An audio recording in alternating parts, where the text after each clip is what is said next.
Well, hey, everybody, and welcome to this midweek review with Mr. John. I am Mr. John, and we have been talking about a good king to be and a bad king coming.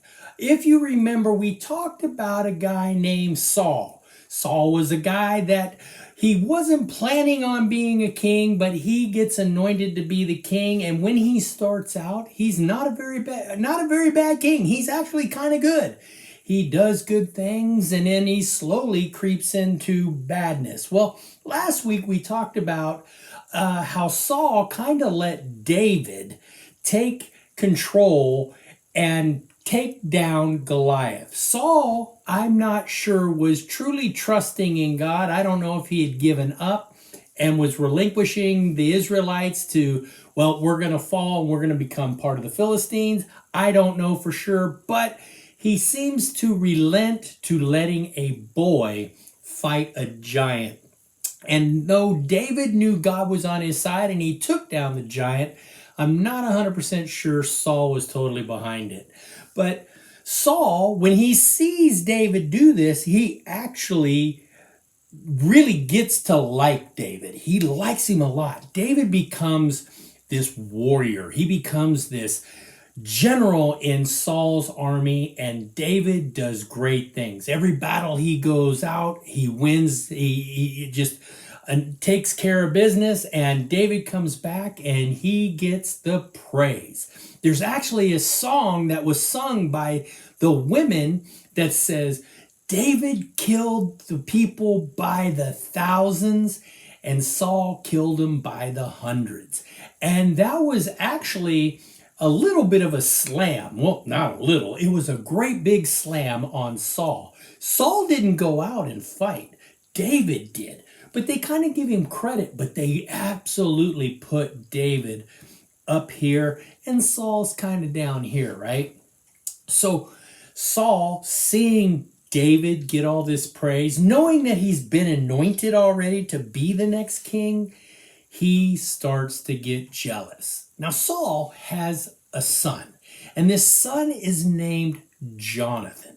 Jonathan is this really cool guy, and him and David are besties. They are really good friends. I mean, Jonathan actually gives David all kinds of gifts. Like he gives him his armor, his sword, his shield, his purple linens. I mean, he gives David all this princely stuff that only a prince or the son of a king would have. Jonathan gives this to David, knowing that he's in the lineage to become a king. But yet, remember, David was a lowly shepherd. He didn't have all the access to all this money and stuff. And Jonathan is just giving this to him because they are good friends. Well, one day, King Saul is sitting there and he asks David to play his harp. And we kind of hear a harp in our memory verse, so remember this. He's up there playing the harp, and I think Saul is just kicked back and he's watching David, and this thing starts to come over him. Probably started in the gut, just this, he's not better than me, everybody's singing about him, and it just slowly rises up to where this jealousy that Saul has begins to erupt. And then Saul does probably the unthinkable. The king to be gets a spear thrown at him by the king that is. Saul throws a spear at David. David just takes off running, right? So Saul actually sends people out, a bunch of henchmen, to go out and find David to kill him. But David, he's good. He goes out. He's really good at hide and seek. He goes out and they cannot find him. So King Saul comes out. He's like thinking about it and thinking about it. How can I draw David out?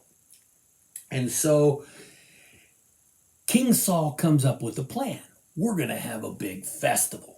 Now, festivals back then, we think of festivals, this is more like a fair, right?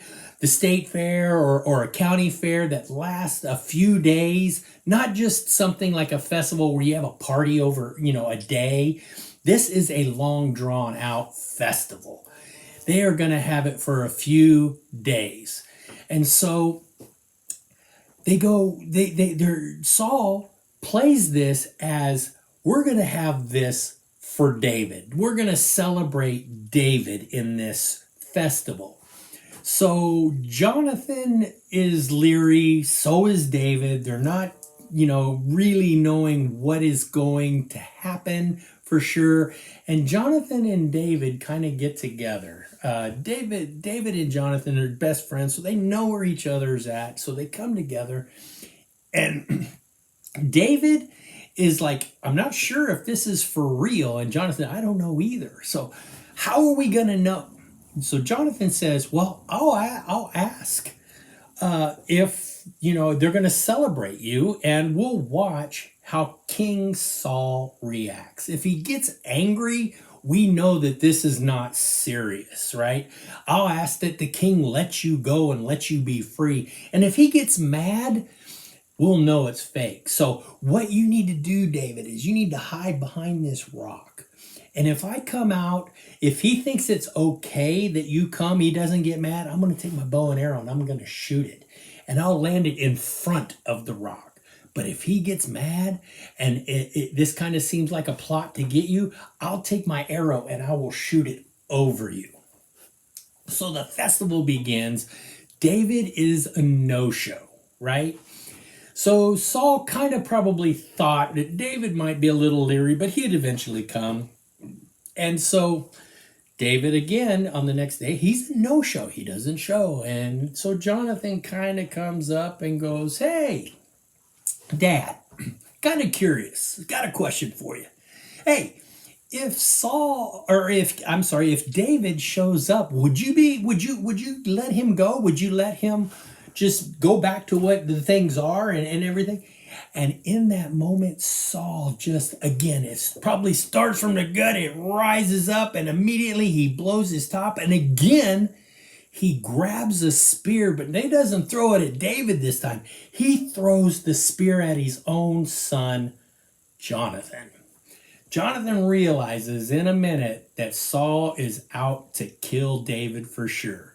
So Jonathan goes out to the field where David is hiding behind this rock, and there's a servant guy with Jonathan, and Jonathan kind of gets up and he acts like he's gonna practice his bow and arrow, right? So he gets up and he takes his bow and arrow and he lets it go and he launches this arrow. And David sees this arrow and it doesn't fall in front of the rock. It flies way past. I think that was a sign that, yeah, Saul's in a very bad place and he really, really wants to get you, David. So Jonathan comes up with a reason to get the servant to walk off, and Jonathan goes around and he finds David, and they have a discussion. They kind of know that they probably are not going to see each other anymore, and they tell each other how much they care about each other, but David makes a promise to Jonathan that he will keep him and his family safe forever. So we see in this story, we see how Saul went from this good king to this he's starting to really become a very bad king. So guys, we're going to talk a little bit more next week about more about David, probably a little bit more about Saul, but I hope you're sitting there listening to these stories and kind of sitting there seeing how sometimes we maybe get jealous of somebody else and how we react. And we see the friendship too, though, of Jonathan probably should take the side of his dad, but he knows who David is. David is a man of God, and Jonathan and him are buds.